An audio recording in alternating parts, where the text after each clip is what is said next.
the democracy of uncertainty. From quantum decoherence to expert judgment, position grants no exemption from probability. The suspended leaf. One perfect October afternoon in New Hampshire, a maple leaf let go of its branch. For a heartbeat, it didn't fall. It hovered, caught in a breath of wind, undecided. The air was still enough that I could hear the rustle of its edges, a sound like hesitation itself. Where will the leaf end its fall? On my path or to the side? Left of the path or right? Which color and face will be visible to me? Red or green? For an instant, the future felt genuinely open. Then the leaf surrendered to gravity and spiraled to the ground. One possibility became the only reality. That moment contained a question as old as physics. When does something become real? Not merely visible, but factual. The instant when the universe stops saying maybe and writes down, "This happened." Follow that question deeply enough and you reach a radical idea. Uncertainty is not our ignorance of the world. It is the world's method of existing.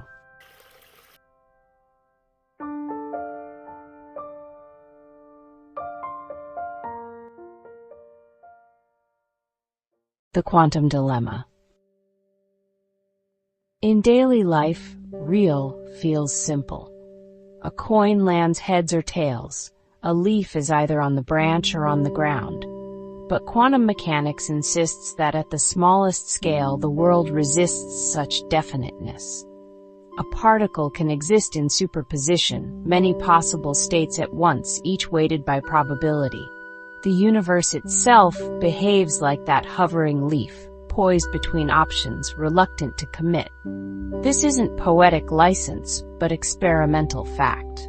The famous double-slit experiment shows that particles act like waves of probability until something, measurement, interaction, disturbance of any kind, forces them into a definite state. Before that moment, the mathematics describes genuine indeterminacy. The particle truly inhabits multiple possibilities. The puzzle isn't whether superpositions exist, they do, but how they give way to the familiar world of solid outcomes. When does possibility collapse into fact? In the 1980s, the Polish-born theorist Wojciech Zurek proposed an answer. The universe, he argued, doesn't wait for conscious observers. It observes itself. Every photon scattering off an atom, every vibration in the air, carries away information about what state a system occupies. Within femtoseconds, these interactions scramble the delicate phase relationships that sustain the superposition. Zurek called this process decoherence. The environment continuously selects and stabilizes certain quantum states, his pointer states, while others fade into noise.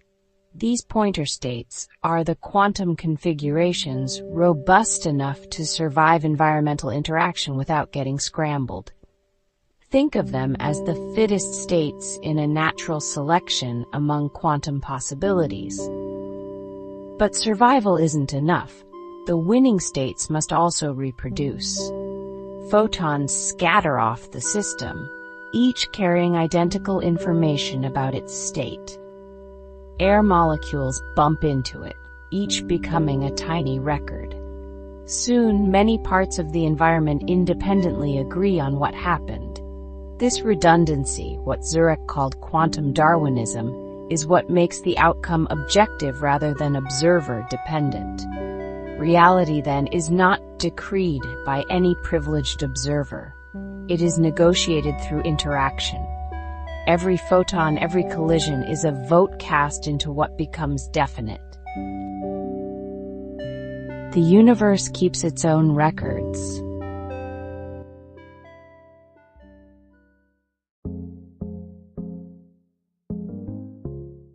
Entropy, the ledger of commitment. Recording those votes has a cost. Each decision increases the universe's entropy, its tally of information that has become irreversible. Entropy has several guises. In thermodynamics, it measures how many microscopic arrangements could produce the same visible state. In information theory, it measures uncertainty in a message. In quantum mechanics, it measures how mixed a state has become. Decoherence links these meanings. Before decoherence, a pure quantum state has zero entropy, a pristine superposition. Afterward, the universe holds a probability distribution over outcomes. Information entropy has risen. The quantum information still exists. Conservation laws guarantee it cannot vanish, but it's now encoded in correlations between system and environment, correlations so high-dimensional and intricate that reversing them to restore the original coherence is physically impossible. The information has become practically irretrievable, even though technically preserved. This is why decoherence is irreversible, not because information is destroyed, but because it's dispersed beyond recovery. Something irreversible has happened. One definite outcome has been selected from many. The universe now contains one more fact it did not contain before. Think of entropy not as disorder, but as the log of commitments, the growing record of decisions the universe has made. Each interaction adds a line to that ledger. When gas mixes, when stars fuse, when leaves fall, the cosmos writes another irreversible sentence about itself. This is not decay, but specification. Entropy increases because the world becomes ever more definite. The second law of thermodynamics is less a law of ruin than of autobiography. The universe continually writing its own history, and each recorded event, each resolved uncertainty reshapes what can happen next. The Bayesian turn. We humans also live by updating records. Each new observation revises our expectations. The formal name for this is Bayesian inference. We start with a prior, our current model of how the world works. Evidence arrives, we update to a posterior. Tomorrow's prior begins from there. Bayes' theorem doesn't ask for certainty, only better estimates. It is the mathematics of open-mindedness, the logic behind science, forecasting, and machine learning alike. Nature, in its way, does something similar. When a quantum system decoheres, one possibility among many becomes real. That outcome is recorded and constrains the next. Each resolved uncertainty becomes the starting condition for future interactions. Structurally, the processes rhyme. Bayesian inference. Prior state, evidence arrives, posterior state, posterior next prior decoherence. Quantum superposition, environmental interaction, definite outcome, outcome, next initial condition. Both move from possibility to specification through interaction with new information.